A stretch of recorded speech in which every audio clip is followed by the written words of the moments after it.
Kitab Galatia. Surat Paulus kepada jemaat di Galatia.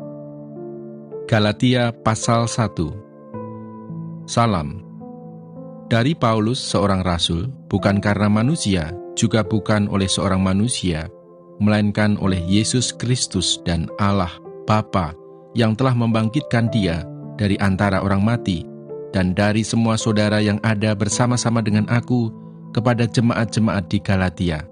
Kasih karunia menyertai kamu, dan damai sejahtera dari Allah, Bapa kita, dan dari Tuhan Yesus Kristus, yang telah menyerahkan dirinya karena dosa-dosa kita, untuk melepaskan kita dari dunia jahat yang sekarang ini, menurut kehendak Allah dan Bapa kita.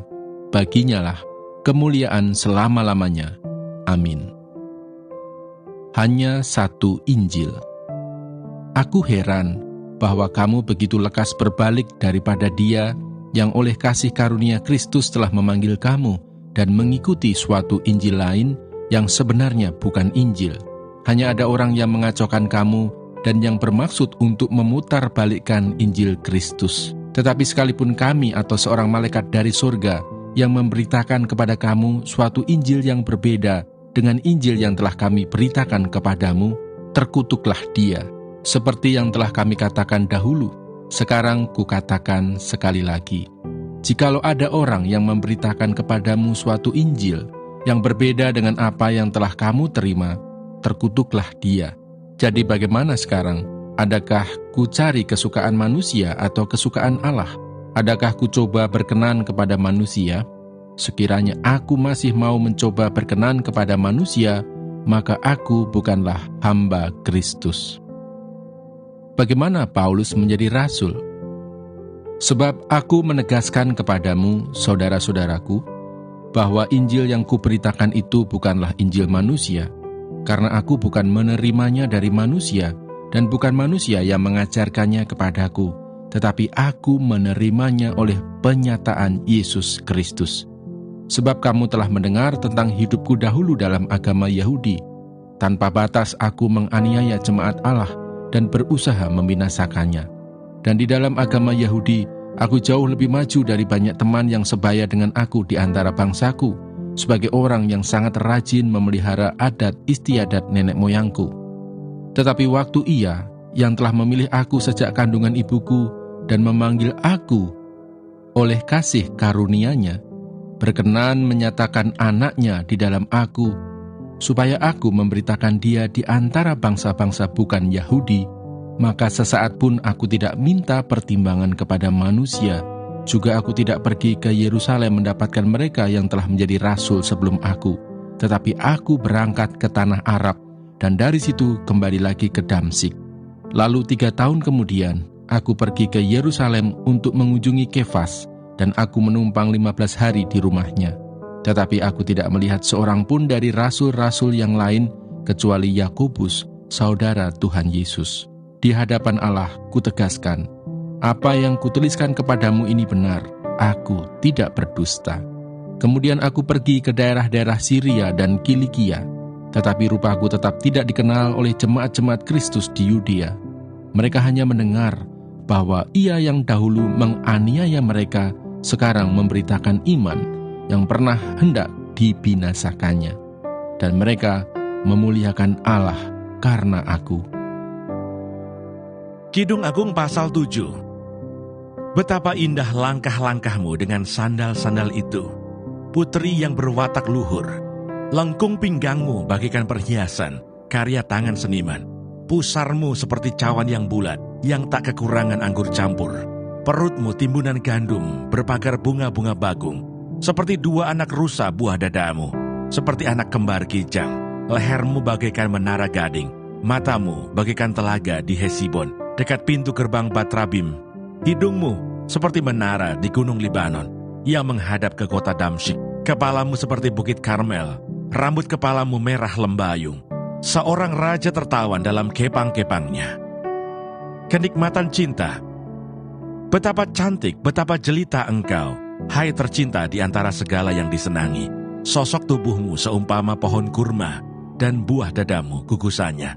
Kataku, Aku ingin memanjat pohon kurma itu dan memegang gugusan-gugusannya. Kiranya buah dadamu seperti gugusan anggur, dan nafas hidungmu seperti buah apel. Kata-katamu manis bagaikan anggur.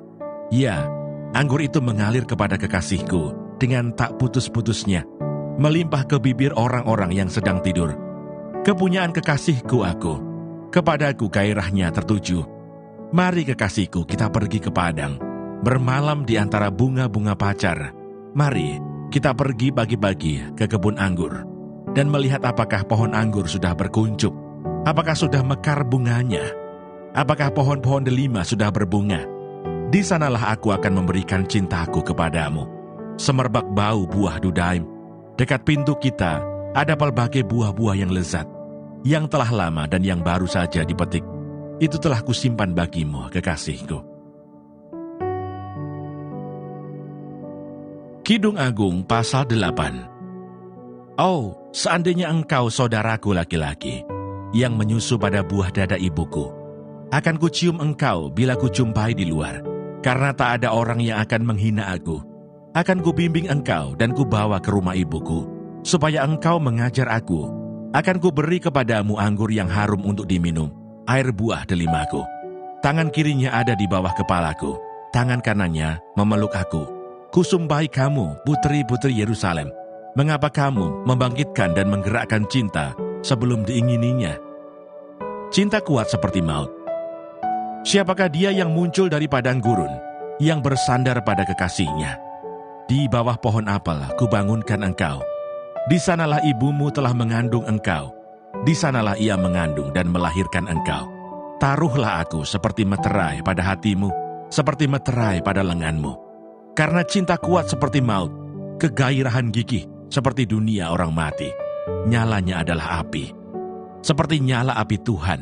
Air yang banyak tak dapat memadamkan cinta. Sungai-sungai tak dapat menghanyutkannya. Sekalipun orang memberi segala harta benda rumahnya untuk cinta, namun ia pasti akan dihina. Mempelai perempuan dan adiknya. Kami mempunyai seorang adik perempuan yang belum mempunyai buah dada. Apakah yang akan kami perbuat dengan adik perempuan kami pada hari ia dipinang? Bila ia tembok, akan kami dirikan atap perak di atasnya. Bila ia pintu, akan kami palangi dia dengan palang kayu aras. Aku adalah suatu tembok, dan buah dadaku bagaikan menara. Dalam matanya ketika itu, aku bagaikan orang yang telah mendapat kebahagiaan. Lebih bahagia daripada Salomo. Salomo mempunyai kebun anggur di Baal Hamon. Diserahkannya kebun anggur itu kepada para penjaga. Masing-masing memberikan 1000 keping perak untuk hasilnya. Kebun anggurku yang punyaku sendiri ada di hadapanku. Bagimulah 1000 keping itu, Raja Salomo, dan 200 bagi orang-orang yang menjaga hasilnya. Kedua mempelai bersaut-sautan.